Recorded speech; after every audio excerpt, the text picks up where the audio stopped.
Olá, começamos mais um programa de entrevistas sobre inovação, denominado Marcos de Inovação, e hoje nós temos como convidado especial o Dr. Tomás Salerno. O Dr. Tomás mora há 30 anos nos Estados Unidos, ele está falando de lá. Dr. Tomás, o que são intervenções percutâneas, por favor?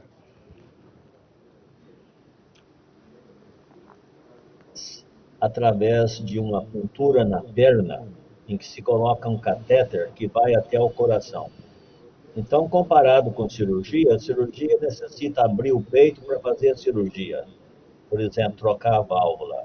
Cirurgia percutânea, você vai pela perna, coloca o catéter e coloca a válvula sem abrir o peito. Então, Entendi. Por exemplo, coronário seria o mesmo, vai na perna, dentro das coronárias e abre a artéria. E quais são as inovações em tratamento de doenças coronárias, cirurgia e intervenções percutâneas? A vantagem que eu tenho de falar sobre isso é que eu vivi a história da cirurgia coronária. A cirurgia coronária começou com o peito aberto. Abria-se o peito e fazia as coronárias. Então, um cirurgião da Argentina, Favaloro, na Cleveland Clinic, ficou famoso por isso. Abria o peito, tirava as veias da perna e fazia o bypass, a ponte das cirurgias coronárias. Essa foi a primeira parte da cirurgia. Isso evoluiu um grupo de cirurgiões latino-americanos. Um é o Enio Buffalo, em São Paulo, e o outro é o Benetti, na Argentina, que ao mesmo tempo descreveu a cirurgia coronária sem usar a circulação extracorpórea. Então, a vantagem é que se operava com o coração batendo, sem haver necessidade de abrir de colocar na circulação extracorpórea e parar o coração.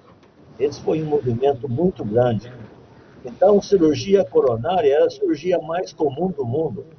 Fazia 600, 700 mil cirurgias coronárias por ano.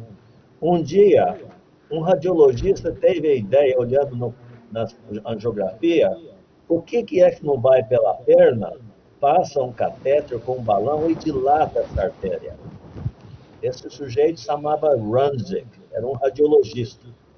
Ninguém acreditava que ia ter sucesso. Ele abriu essas coronárias e elas fechavam.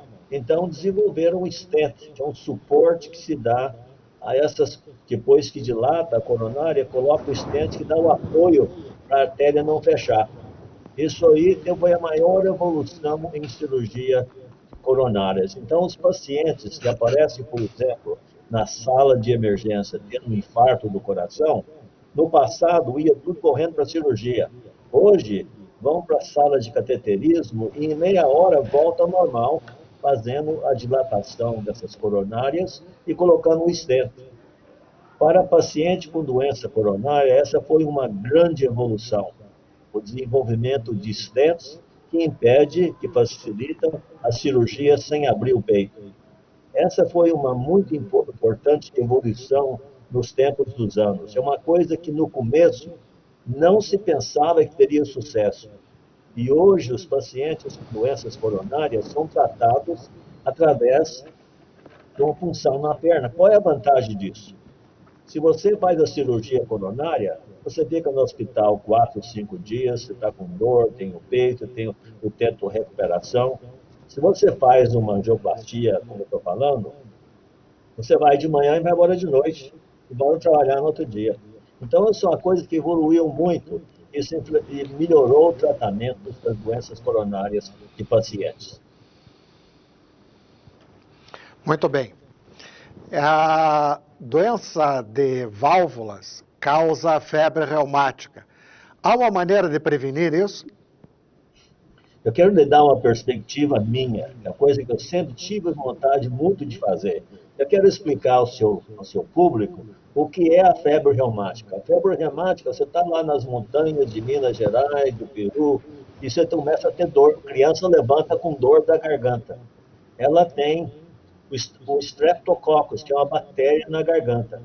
O seu corpo faz antibody contra essa bactéria. Isso coloca-se nas válvulas e modifica o funcionamento dessas válvulas, levando ao que se chama febre reumática. Então, nós gastamos muito dinheiro em cirurgia, máquinas, equipamento, para operar nesses doentes. Se nós dessemos uma pílula de penicilina para cada mãe, o dia que a criança tem dor na garganta, toma uma pílula, acaba a febre reumática, acaba doenças de cardiopatia, de válvulas com febre reumática. Isso é uma coisa que eu sempre pensei.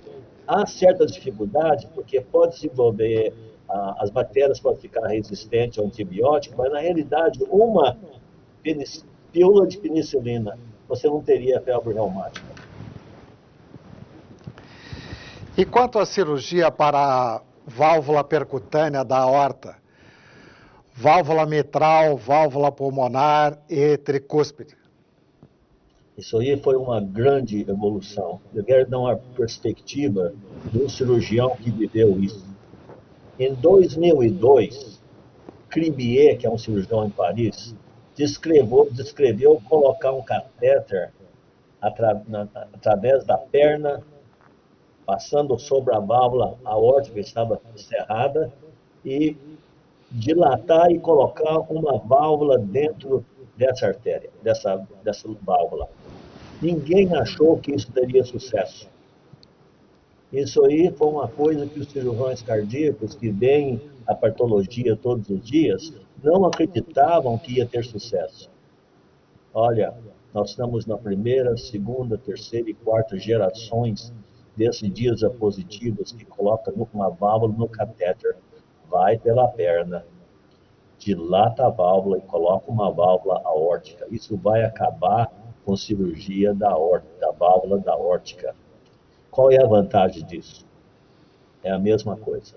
Em cirurgia de válvula, você vai ao hospital, você tem que abrir o coração, colocar a circulação extracorpórea, parar o coração, você fica no hospital 4, 5 dias, recuperação a 2 meses, por dores e tudo. Válvula percutânea, você vem de manhã, coloca a válvula, no outro dia você vai embora e vai trabalhar. Agora, existem vários problemas e várias questões que não sabemos sobre essas válvulas. Mas o que está acontecendo na realidade agora, no nosso tratamento, principalmente nos Estados Unidos, pacientes acima de certa idade, 65, 70, quase que todos agora são colocados válvula percutânea. Se você pensar, por exemplo, na válvula mitral, a válvula mitral pode ser dilatada pela perna, não há necessidade de abrir o peito para fazer a cirurgia. No momento, nós temos 20 válvulas sendo pesquisadas para colocar em catéter para fazer a válvula mitral percutânea. Isso seria uma grande evolução também. Se você pensar em cirurgia pediátrica, a cirurgia pediátrica mudou muito através dos procedimentos percutâneos, incluindo válvula pulmonar, que nós operávamos, tinha que abrir o peito, reoperar, agora vai pela perna e coloca uma válvula que chama Melody. Essa válvula é uma válvula idêntica à válvula que nós colocávamos, como fazia de cirurgia, só que se vai pela perna. E a válvula tricúspide é a mesma coisa, você tá vazando, você vai pelo pescoço, na artéria, coloca o dispositivo e conserta a válvula através de um clipe que segura as folhetas junhas e ela não vaza. Simplificou muito. Eu estou dando uma simplificação muito simples para o público, né? A situação é um pouco mais complicada, mas na realidade é isso que está acontecendo. Professor Tomás Salerno, vamos falar um pouco sobre cirurgia robótica e minimamente invasiva de coronária e de válvulas, pode ser? Pode. A cirurgia robótica foi um grande desenvolvimento para a cirurgia. Com os braços do robô, você consegue fazer cirurgia em buraco pequeno, introduzindo a mão do robô, que consegue movimentar dentro do corpo, sem fazer abrir, por exemplo, o peito ou o externo. Então, isso aí facilita muito a cirurgia, porque não há tremor, o cirurgião fica distante do consolo operando. Isso facilitou muito para os doentes. Como se fala, por exemplo, em cirurgia valvular mínimo invasiva, isso aí é feito por uma cirurgia muito pequena, por uma incisão muito pequena, ou no corpo, quando se faz com visão direta, ou então usando o robô, que se faz por buraco.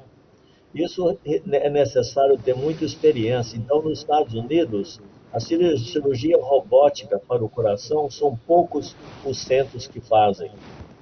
O que fazem mais é o que se chama de cirurgia mínima invasiva, que é a incisão pequena. E através daquela incisão, o cirurgião, usando instrumentos longos, consegue, por exemplo, trocar a válvula. Para a cirurgia coronária, por pequenas incisões, eles conseguem dissecar a artéria e fazer a sutura no coração. Qual a vantagem? É a mesma coisa. O tempo em hospital é menor, tem muito menos dor e cosmético. Você vê paciente que fez cirurgia do coração que você não vê a incisão, especialmente para mulheres e modelos e pessoas jovens. Isso aí traz muito benefício, porque ter uma incisão no meio do peito é um estigma de que você teve cirurgia cardíaca, enquanto por cirurgião mínimo-invasiva você nem vê a incisão. Mas o que é importante na realidade é o conforto do doente, que você tem menos dor, se sente melhor, o tempo de reabilitação é menos, volta a trabalhar mais cedo. Então há muitos benefícios desse tipo de cirurgia. Isso aí foi uma evolução de muito tempo que levou. Eu sempre, quando dava uma palestra, falava: um dia nós iremos a Marte e no caminho de Marte o cirurgião vai operar no astronauta da Terra, que na realidade já fizeram até laparoscopia de um país para o outro, o cirurgião centrado no consolo. E outra evolução foi a cirurgia de telemedicina, que nós damos conselhos, talvez antes da cirurgia, durante a cirurgia, para cirurgiões em cidades pequenas, com poucos recursos, que às vezes necessitam de uma ajuda no cirurgião. Então, através dessa nova modificação, com essa evolução em telemedicina, podemos dar conselhos e, se tivesse um robô, até mesmo operar. Bom, vamos falar um pouco sobre transplante do coração. Tem sido usado órgãos de porco. Esses órgãos não causam rejeição? A evolução da transplante do coração foi uma evolução muito grande. Duas coisas que eu sempre falava: um dia, homem andará na Terra sem o coração. Porque o coração, na realidade, é uma bomba. E se nós fizéssemos uma bomba mecânica, você viveria sem o seu coração. Isso é a realidade hoje. É a mesma coisa para o pulmão. Por exemplo, há pacientes que você tira todos os dois pulmões, coloca na circulação extracorpórea e passa 1, 2, 3 semanas esperando para o pulmão vir e você vive sem o pulmão. Agora, um dos problemas com o transplante é que o número de doadores é limitado. Por exemplo, para rim, você pode tirar um rim do pai e dar para o filho. O fígado, você pode tirar um pedacinho do fígado e dar para o filho. O coração, alguém tem que morrer para te dar o coração. Nós estávamos falando sobre transplante do coração e o uso do porco. O senhor pode prosseguir, por favor? Então, um dos problemas, como eu conversei, é a falta de doadores. Então, eu acho que o que vai acontecer é que você vai modificar o gene de um porco ou de um animal de maneira que é compatível a você. Então, é possível que você vai viver com um animal que tem a sua genética e usamos as partes daquele animal para fazer transplantes. Isso aí é uma visão do futuro, chama-se xenotransplantação. Há vários problemas com isso, mas com o tempo isso será vencido, porque não há órgãos suficientes para pacientes que necessitam de transplantes.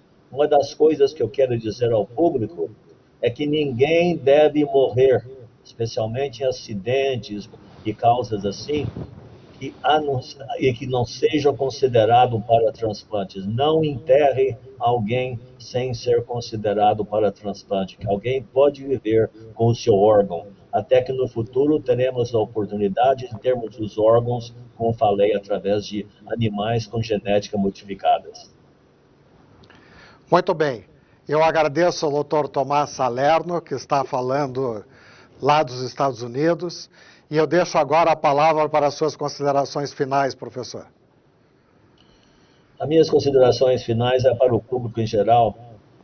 Rapidamente falando sobre eu nasci na cidade de Cássia, que é uma pequena cidade no sul de Minas. Tive a oportunidade de ir para São Paulo estudar, de uma família muito modesta.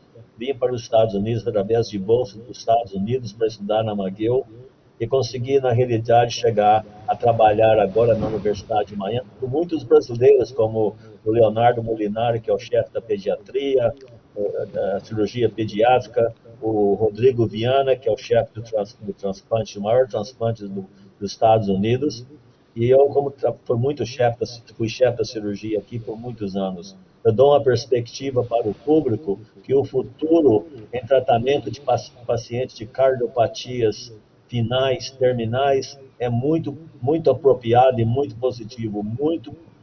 No futuro, há muita possibilidade que nós viveremos uma vida muito mais longas através dos diapositivos e tratamentos que estão aparecendo no momento.